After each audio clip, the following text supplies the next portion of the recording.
சிறையில் இருக்கும் உமர் காலித்துக்கு கடிதம் எழுதிய நியூயார்க் மேயரை இந்தியா எச்சரித்துள்ளது. இந்தியா எச்சரிக்கை என்ன காரணம் பார்க்கலாம் இந்த காணொளியில்.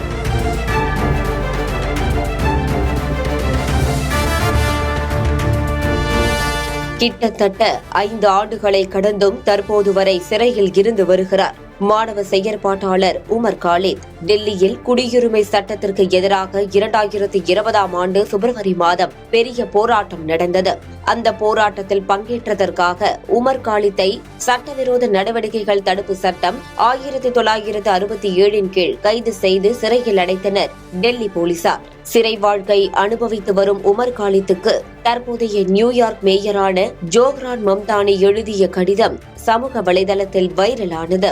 அந்த கடிதத்தில் கசப்புணர்வு ஒரு மனிதனை அழித்து விடாமல் தடுப்பது முக்கியம் என்று நீங்கள் கூறிய வார்த்தைகளை நான் அடிக்கடி நினைத்து பார்ப்பேன் என்றும், உங்களுடைய பெற்றோரை சந்தித்ததில் மகிழ்ச்சி, நாங்கள் உங்களை பற்றி நினைத்துக் கொண்டிருக்கிறோம் என எழுதியுள்ளார். இந்த கடிதம் பெரும் சர்ச்சையை ஏற்படுத்திய நிலையில் இந்தியா கடுமையாக எச்சரித்துள்ளது. இந்த விவகாரம் குறித்து பேசிய இந்திய வெளியுறவுத்துறை செய்தி தொடர்பாளர் ரந்தீர் ஜெய்ஸ்வால், பிற ஜனநாயக நாடுகளின் நீதித்துறையின் சுதந்திரத்தை மக்கள் பிரதிநிதிகள் மதிக்க வேண்டும் என எதிர்பார்க்கிறோம்.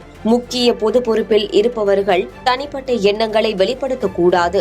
இதுபோன்ற கருத்துக்கு பதிலாக அவர்களிடம் ஒப்படைக்கப்பட்டுள்ள பொறுப்புகளில் கவனம் செலுத்துவது நல்லது என காட்டமாக பேசியுள்ளார்.